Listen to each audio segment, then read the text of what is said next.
I wake up every day before the sun even thinks about rising. The sky is still completely dark, as if the whole world were caught in a deep breath before waking. The city sleeps, quiet, calm, almost sacred. The silence is broken only by the sound of my own breathing, and now and then, by the muffled noise of a lone car speeding by outside, rushing as if trying to escape the night. Still with my eyes half closed, I stretch slowly, feeling the morning chill slipping through the cracks in the window. The wooden floor creaks under my bare feet, and the cold kitchen air greets me with its familiar chill. I walk to the bathroom, where the tap water feels colder than it should. I wash my face with it, as if not just waking my body, but summoning the courage for another day. Back in the kitchen, I turn on the dim yellow light, which sways gently, as if it too has just woken up. I fill the kettle with fresh water and place it on the stove. While I wait for it to boil, I reach for my old jar of ground coffee, the same one I've always used, kept in a glass container with a metal lid that creaks when opened and releases. The scent of comfort. The aroma rises, warm and familiar, and only then do I begin to feel truly alive again. As the coffee slowly drips through the cloth filter, stained by time and use, I prepare 2 slices of bread and place them in the toaster, which hisses and pops like it's protesting against the routine. I take out a small piece of butter, left on the counter the night before, now slightly softened, and slice a banana in half, the way I always do. It's a simple breakfast. No fancy details, but it's my ritual. A moment just for me, before the world calls me outside. I sit for a few minutes at the table, holding my blue enamel mug in both hands. I feel the warmth spreading through my fingers, take a deep breath, and look out the window, where the night slowly begins to give way to the first light of dawn. There, between sips, I remember why I keep trying. It's in these small moments, in the silence of the kitchen, in the steam of freshly brewed coffee, that I find the strength to keep going. My body still carries the weight of the days before, but my heart, it still dreams. I brush my hair in a hurry and tie it up in a messy bun, a little crooked, but practical. There's no time for vanity. Life calls me early, and I've learned to meet it however I can. It doesn't matter if the mirror shows dark circles or unruly hair. What matters is standing up. And I am. Oh, forgive me. I didn't even introduce myself. My name is Emily. I'm 26 years old, and I work at a small coffee shop full of soul, tucked into a busy corner of the city. I'm an only child, raised by a mother who taught me to be strong, even when everything felt fragile. I grew up hearing that the world was tough, but that I could be too. And here I am, trying, falling, getting back up every single day. The truth is, my life has never been easy, and it's never been extraordinary either. I don't have a fancy college degree or a car parked in the garage. I have a red bicycle with a crooked handlebar, a simple wardrobe, and a heart that has learned to wait without losing its softness. I made it here after many no's, after closed doors and sleepless nights. I've worked cleaning offices, babysitting, selling, sweets on the street. But it was in the coffee shop that I found a certain kind of peace.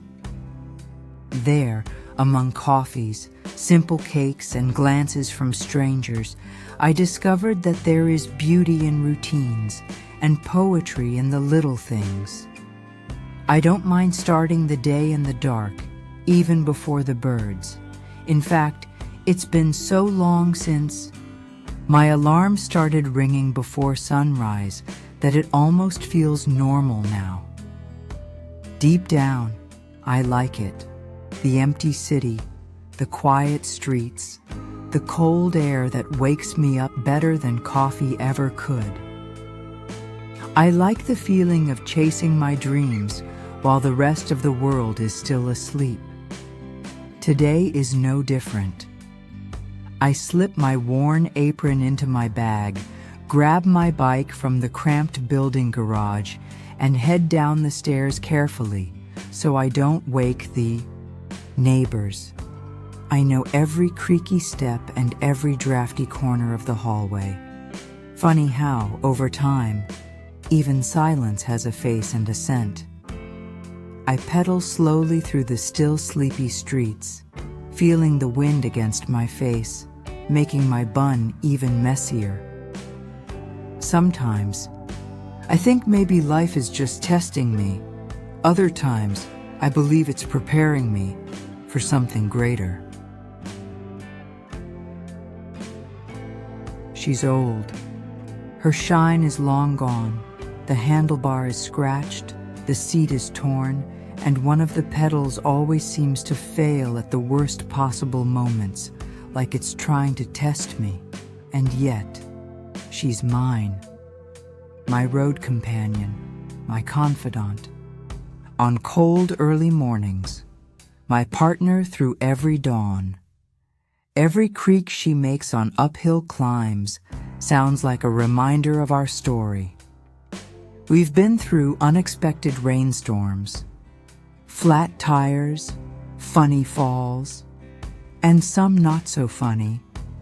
She isn't beautiful to the casual eye, but to me, she carries memories in her rust and courage in her gears. Riding through those empty streets makes me feel part of something greater. For a few quiet minutes, it's as if the whole city belongs to me. The world, still half asleep, feels softer, gentler. The cold breeze hits my face, loosens the strands of hair escaping my messy bun, and wakes me better than the strong coffee I left behind. In my kitchen mug, I feel the chill in my fingertips, the stiffness of the handlebars in my grip, the slight weariness in my chest. But I keep going, because every push of the pedal moves me forward, not just toward work, but toward the life I still dream of, even if I don't have much, even if I don't know exactly when it'll arrive. Still, I go. I wait. I believe the city slowly begins to wake, like someone stretching their eyes open after a long night. A few windows flicker on, their soft yellow glow cutting through the darkness of quiet apartments. I pass lampposts I recognize by the length of their shadows, corners where the wind always blows harder, and sidewalks so broken I've learned to avoid them without thinking. I see the newspaper vendor opening his stand, a woman sweeping the sidewalk in front of her building, a dog yawning behind the gate of a blue house. The city, little by little, comes to life, and I, in the middle of it all, ride on with the quiet certainty that I am exactly where I'm meant to be, even if the road still feels long. And just like that, another day begins.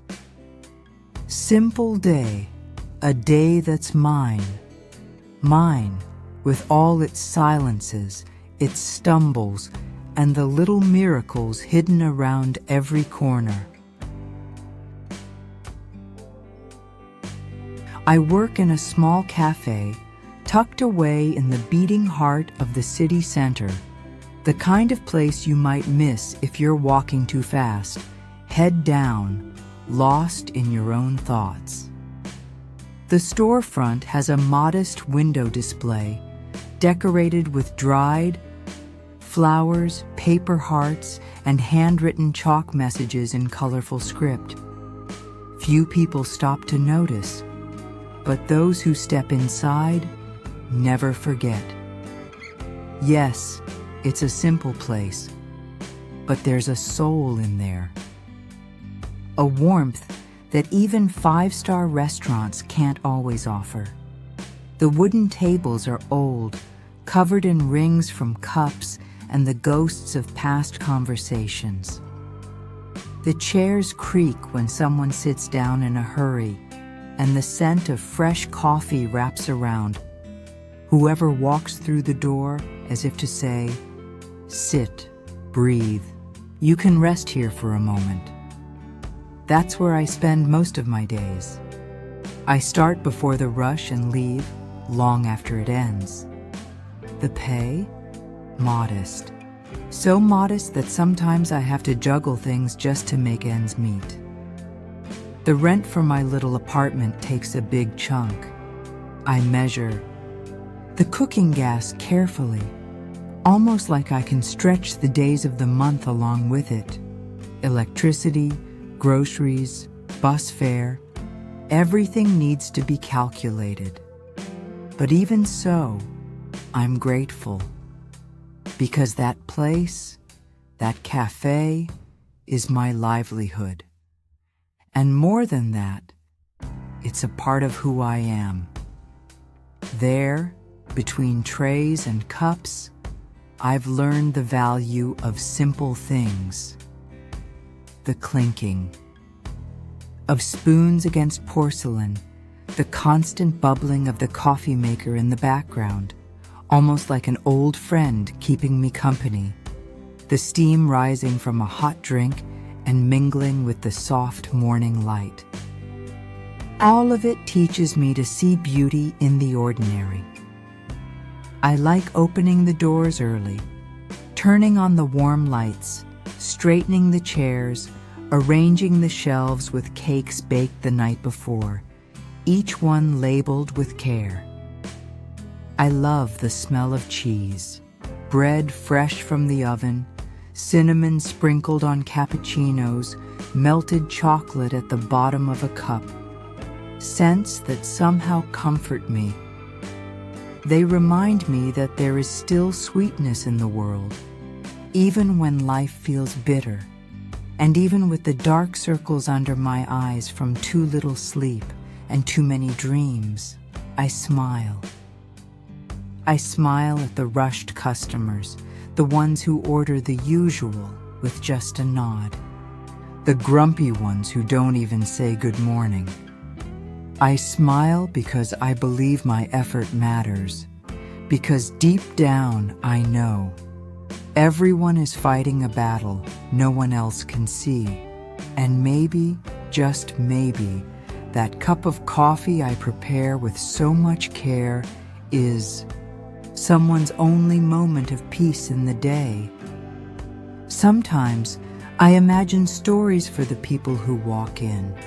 The woman in heels and a blazer talking on the phone while she waits for her espresso.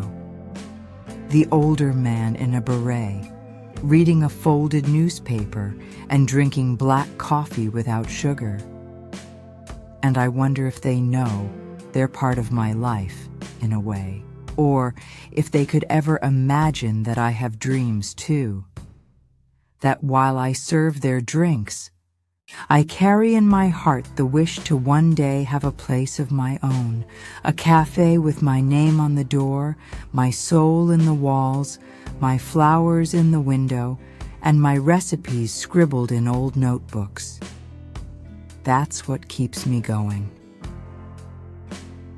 Hope. Even if it's quiet, even if it's bruised, it still lives in me. And so, between trays, soft laughter, and silent dreams, I keep on living, one day at a time.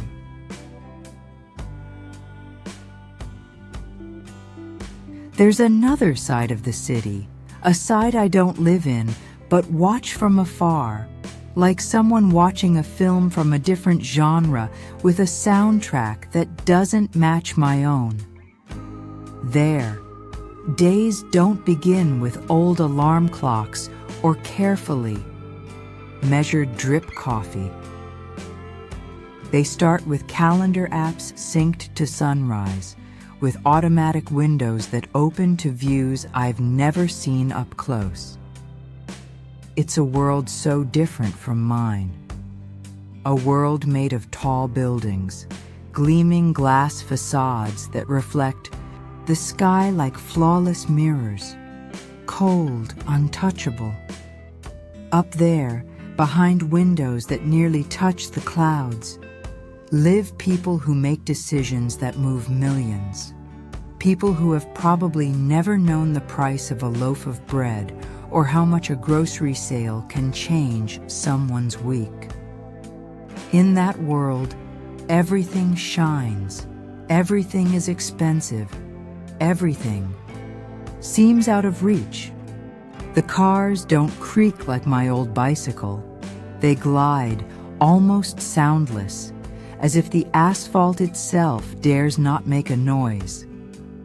They are costly machines, driven by men in tailored suits and watches worth more than my entire annual salary. Shiny shoes, perfect hair, sophisticated perfumes that announce their arrival before a single word is spoken. There, time beats to a different rhythm. Steps are quick, eyes are sharp. There's no space for hesitation, for long pauses, or for improvisation. Everyone seems to know exactly where they're going, as if the city had taught them all the same route. There's E, a harmony to it, elegant, precise, almost mechanical. The conversations are rushed, filled with technical jargon and English phrases, circling around strategies, investments, projections.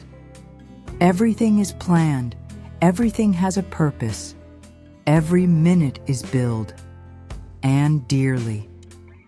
And it was in this world so far from mine, so brilliant, so calculated, that Ethan was born. Ethan, a short name, direct, firm, like him only. Child of a traditional, influential family, weighed down by expectations. He grew up with access to everything I never had. Bilingual schools, international travel, important connections, and the invisible privilege of never having to worry about tomorrow. He graduated from top universities, fluent in 3 languages, wearing a strategically trained smile, one of those smiles that convinces, that wins rooms and hearts with ease. Young, handsome, admired. The kind of man who seems to have everything under control. Always in a perfectly fitted suit, hair in place, phone in hand, with a whole world orbiting around his presence. The kind of man who deals with numbers that confuse me, makes decisions that shape companies, and attends meetings in rooms I will never step foot in. He works at one of the largest financial consulting firms in the city. His days are made of spreadsheets, phone calls, high-impact presentations, and goals that cross borders. He sits in a leather swivel chair behind a glass desk with a panoramic view of the city. And there, among graphs and forecasts, he sets the pace that changes destinies. But what no one sees, what maybe even he doesn't realize, is that behind his eyes, there's something different, something that doesn't quite fit into this world so tightly wound, something alive. As if behind all that armor of success, there was a crack, a small, still hidden space where the questions he never had time to ask quietly reside.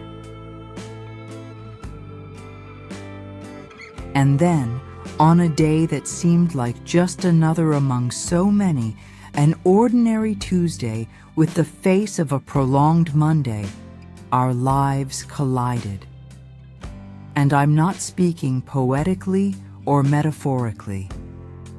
It was a real collision, physical, painful, literal. The kind of event that splits routine in two.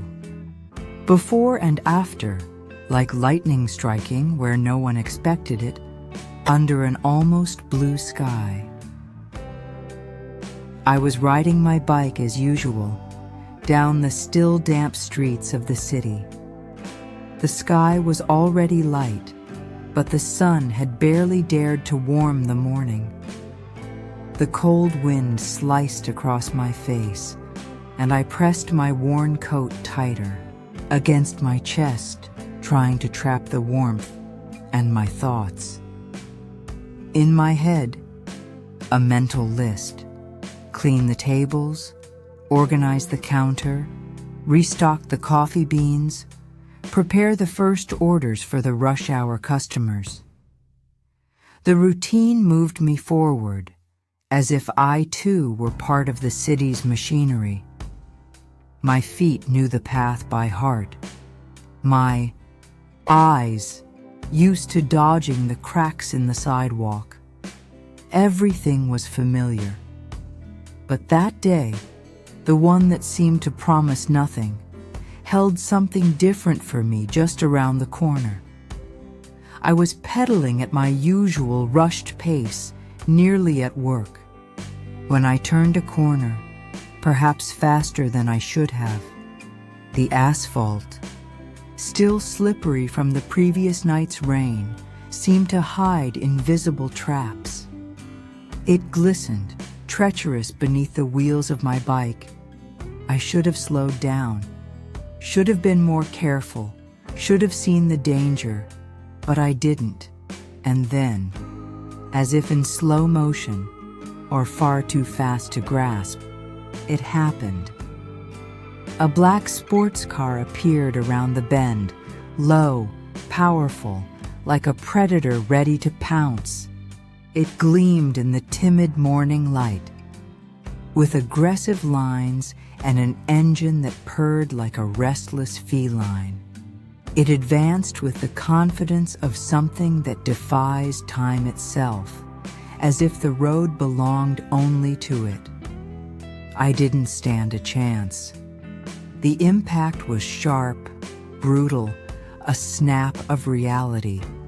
Mixed with the sound of my bicycle shattering, I was thrown to the side as if the ground had been yanked out from under me. I felt the air leave my lungs, my body hit the pavement hard, and a hot, pulsing pain ignite in my arm like something burning from within. My coat tore, my knee scraped, but the hardest thing to bear in that moment was the shock. I lay there, heart out of rhythm, beating on a different timeline. The blood raced too fast. The city around me didn't seem to know what to do with me. I closed my eyes for a second, trying to make sense of the chaos. The sounds of traffic returned slowly. Horns, voices, footsteps. tires skidding too late, and then the sound of a car door opening in a rush. A man stepped out. I didn't see his face at first. I only felt the weight of his presence. A firm voice, worried. Someone knelt beside me. A gentle touch on my shoulder. A question reaching my ears half blurred. "Are you okay? Can you hear me?" And it was there, on that cold and dirty pavement, that I met Ethan, or rather, that Ethan saw me for the first time. And nothing that came afterward would have happened if it weren't for that collision. The collision between two worlds. His of luxury, numbers and forecasts, and mine of bicycles, coffee cups, and improvisation. In that moment, all I could feel was the pain, the fear, and the shame of lying in the middle of the street. But what I didn't know then was that, from that accident, something far greater than the fall would be born, something neither of us had planned, something impossible to foresee, and like everything that's real, unexpected. The sports car door opened with a sharp snap, almost like a jolt, cutting through all the street noise around us. It all happened so fast, so intensely, that it felt like a moment frozen in time. From inside that powerful car, gleaming under the pale morning light, emerged Ethan. Yes, him. The man from the glossy magazines I sometimes flipped through with quiet curiosity. The man in the impeccable suits and confident gaze. The one who always seemed to belong to a world where no one gets hurt, no one falls, no one suffers. But in that instant, right there in front of me, he didn't seem distant, untouchable, or cold. Ethan looked human, scared, worried. He ran toward me in long strides, ignoring the mud that stained his expensive shoes, and knelt beside me with a nearly frantic urgency, as if every second was too precious to waste.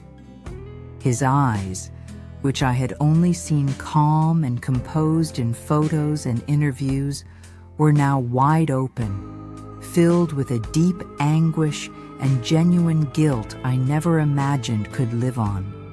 Such a refined, perfectly sculpted face. "Oh my God, are you okay?" he asked, breathless, as if he had lost his breath along with mine. His voice, always so steady and assured in the world of business, trembled slightly. There was fragility there, a touch of humanity that reached straight to my heart. I took a deep breath, feeling the sting of my scraped elbow and the persistent pain crawling up my injured leg. Even so, I tried to smile. Maybe out of habit, maybe to calm him, or maybe because even lying on the ground, the absurdity of the situation felt almost unreal. "I think so," I replied, trying to seem stronger than I was. "But the bike won't survive this encounter." Ethan looked at me for a moment, as if unsure whether to laugh or cry at my comment. The tension in his shoulders started to ease, but his eyes remained fixed on me, as if he needed to be absolutely sure, with all the sincerity in the world, that I really was okay. And it was right then, in that simple moment, that I saw Ethan not as the powerful executive from magazine covers, but as a man who, despite everything, genuinely cared. He insisted on taking me to the hospital, still embarrassed, with torn clothes and trying to downplay the pain. I told him it wasn't necessary, that I just needed to rest and ice the injury. But Ethan wouldn't budge. There was a calm firmness in his voice and an intense glow in his eyes that left no room for refusal. It wasn't just insistence, it was care. And that worried look, so sincere, completely disarmed me.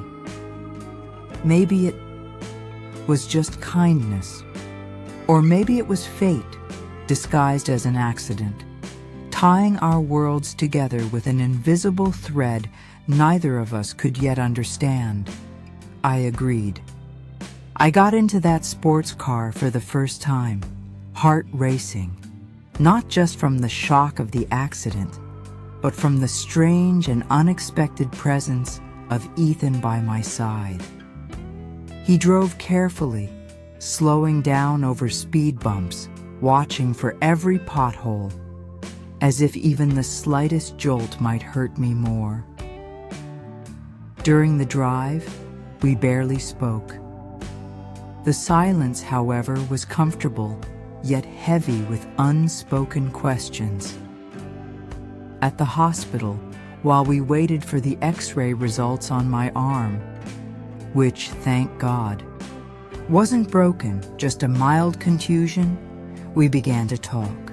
Sitting side by side in uncomfortable plastic chairs under the corridor's cold light, something opened up between us. The urgency faded, and words began to flow as if they'd been waiting to be spoken for a long time. It was the beginning of something neither of us could have predicted, but something neither of us would ever forget. That conversation at the hospital, which began shyly, almost like a remedy to mask the awkwardness of waiting, ended up stretching on for hours. Time simply slipped through our fingers without me noticing.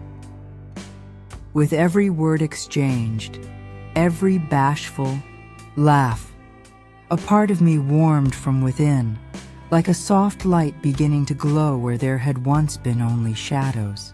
It felt suddenly like I was living a scene that only existed in movies. But to my surprise, it was entirely real. And there I was, being looked at with genuine interest, being listened to with a kind of attention I had never felt before. Before, I knew it. I was smiling at Ethan in a way I hadn't smiled at anyone in a long time. A spontaneous, light smile, filled with something I couldn't quite define. Maybe hope. When we said goodbye that night, with a lingering wave and a look that seemed to say everything words couldn't reach, I honestly thought that was the end. He, with his busy life, important commitments, and a schedule that moved at full speed. And me, with my coffee-stained apron, my broken bike, and my small dreams packed away in cardboard boxes at the back of my soul. I thought that connection, so beautiful, so unexpected, was just a fleeting moment, a short story with an ending already written. But to my surprise, the next day, he showed up. Yes, Ethan. He walked through the cafe door with the same elegance as always, but with a smile that seemed softer, more genuine. He sat at the counter, right in front of me, ordered a coffee, this time with flavor, he joked, and stayed there, watching me. Not in an intrusive way, but with the gentle attention of someone wanting to memorize every one of my gestures, as if the simple act of me wiping a cup or making an espresso was a small, fascinating miracle. And he came back the next day, and the one after that. Little by little, his presence became familiar. Every morning, I found myself hoping to see him walk in, as if that moment had become a beautiful and indispensable part of my routine. We started talking more, even with the counter between us. Sometimes he asked silly questions just to hear me answer. Other times, he just sat there quietly, sipping his coffee slowly, like he had finally learned how to savor time. Until one ordinary morning, one of those with no particular expectations, Ethan showed up with something different. A new bicycle. It gleamed under the sun like a gift pulled straight from a dream. Blue with a little basket in front, sturdy tires, and a red bow tied to the handlebars. It looked like a scene from a romantic movie. "It's for you," he said, a little awkwardly, scratching the back of his neck. Well, I'm the one who messed up your old riding partner. I figured it was only fair to make up for it somehow." I laughed, surprised and shy. At first, I refused the gift, embarrassed, saying it wasn't necessary, that he had already done enough. But he insisted with such a sweet and sincere smile that it was impossible to say no. I accepted, not just the bike, but the gesture, the affection, the care hidden behind that simple present. I accepted it because, without realizing it, Ethan had already begun to win me over. Not with flowers or grand promises, but with presence, with listening, with a kind of attention so rare these days that it's worth more than gold. And that morning, as I climbed onto the new bike for the first time, I realized that something inside me had shifted too. I was beginning to pedal towards something new, something that maybe had a name: love. As days passed, and then months, a delicate and beautiful something began to grow between us. No grand declarations, no rushed promises, just gestures, just presence. Ethan, that man from the world of skyscrapers and expensive watches, started showing up more often in my life. And not just at the cafe. Soon, he began picking me up from work, always at the end of the day, as if he didn't want the day to end without seeing me one more time. Sometimes we'd just stay there, inside the car, with the window down and the radio playing softly, watching the city calm down in silence. Other times, he took me for drives, showing me parts of the city I'd never known, even though I'd lived there for years. It was like he wanted to introduce me to his world, with care, with gentleness, respecting the time my eyes needed, no rush, no pressure. One day, he parked the car in an almost empty lot and, with a mischievous smile, announced it was time for me to learn how to drive. At first, my body trembled just thinking about pressing the accelerator, but he was patient, calm, steady. He explained each step with a rare kindness, encouraged my attempts, and reassured me through the mistakes. Between hesitant gear shifts, something unexpected happened. He began to open up. He revealed fears no one would guess from that strong, confident figure. He talked about the daily pressures, the loneliness he felt even surrounded by people, the feeling of not recognizing himself in his own reflection.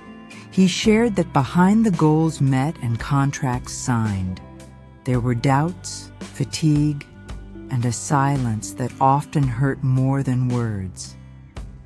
That's how we grew closer, slowly, without rush, without exaggeration, without the urgencies of the outside world, with patience, dedication, and the lightness of simply wanting to be near. He began to understand my universe, the mornings scented with coffee, the bills carefully counted, the small joys that really matter. And I started seeing his with less distance, fewer judgments. I realized that behind the shine, there were shadows too, and that Ethan was more than a successful executive. He was a man searching for something he might only begin to find with me. And so, love took shape, slowly, beautifully, real, without grand promises, but with constant gestures, without hurry, but with intensity. A love that didn't arrive like a storm, but like a gentle breeze, that didn't shout, but whispered. And for that reason, it grew strong, true, ours. Our first official date, if we can call it that, happened far from elegant ballrooms and the dim lights of fancy restaurants I had always imagined would suit someone like him. No French menus or bow-tied waiters, no rehearsed sophistication. Instead, we chose the burger trailer at the square, the very same one I'd been visiting since my teenage years, with plastic benches and napkins barely enough to handle the mess of mayonnaise. We sat side by side on one of those simple stools, our feet still feeling the coolness of the stone floor after a light late afternoon rain. The smell of burgers grilling on the griddle mixed with the distant sound of cars passing by and children laughing nearby. It was all so simple, so real. We ordered fries, 2 hearty burgers, and soda in a big cup. When our hands accidentally touched reaching for the ketchup packet, I felt a shiver that started at my fingertips and went straight to my heart. He smiled, a little shy, but his eyes said far more than a simple smile. Then, in a clumsy move, he squeezed the packet too hard and got a streak of red running down his shirt sleeve all the way to the tip of his nose. He laughed out loud, a loose, spontaneous laugh, as if, for a moment, the weight of the world had slipped off his shoulders. And there, in that silly, genuine moment, I saw something that touched me deeply. He wasn't the flawless executive from the magazines. He was just Ethan, human, light, laughing, with a sparkle in his eyes that made me want to freeze time, and I thought that scene was the most beautiful thing in the world. Not because it was perfect, but precisely because it wasn't. It was real. It was ours. And there, between clumsy bites, free laughs, and hands now intentionally seeking each other, I began to understand that love, the real kind of love, truly lives in the simple things. A year passed since that unexpected meeting that changed everything. From the accident to friendship, from friendship to love, time wove our story with invisible threads, yet strong as fate. And during those months that both flew by and dragged on in anxiety and growth, my life took a turn I never could have imagined. With a lot of effort, courage, and every penny carefully saved, I gathered my savings. He helped too, not just with money, but with encouragement, ideas, confidence, and above all, with that look that said, "I believe in you," even when I still doubted myself. I rescued an old dream, one of those we hide deep in a drawer because we think we don't have the right to dream so big. Then, with trembling hands and a heart full of hope, I opened my own coffee shop. It was a small, modest space on a downtown corner with big windows where the light gently filters in on cold mornings. But it was mine, with my smells, my flavors, my family recipes, my paintings on the walls, some painted by me, others found at flea markets, each with a story. There, every cup served carries a piece of me. Every detail reflects my essence, my values, my struggle. And what about him? Ah, Ethan. That man from the fast-paced world of big contracts and skyscraper meetings is now a partner in something even more valuable, my heart. He's never been the same since me, and I've never been the same since him. Love transformed us from the inside out. Today he rarely drives his sports car. He put aside the shine of luxury cars and traded his Italian shoes for a pair of comfortable sneakers.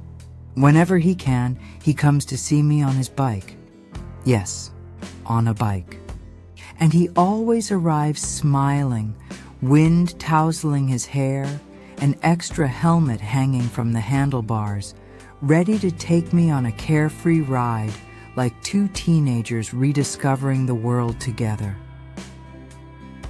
We pedal through the streets like we're flying. Sometimes in silence, other times laughing loudly at silly things. And with every turn, every shared view, life reminds me that the truest love doesn't need luxury or grand promises. It only needs presence, willingness, the desire to ride side by side, day after day, heart to heart. And so we go on, side by side, building something that goes far beyond appearances and differences. A relationship made of small gestures, complicity, respect, and affection. A love that needs no luxury to be grand, no perfect plans to be true. He ran me over, yes, but it was love that lifted me up. And it was on that unexpected curve of life that I discovered sometimes the most beautiful accidents are the ones we don't plan. It is in that unforeseen encounter that our love was born, on the curve of destiny.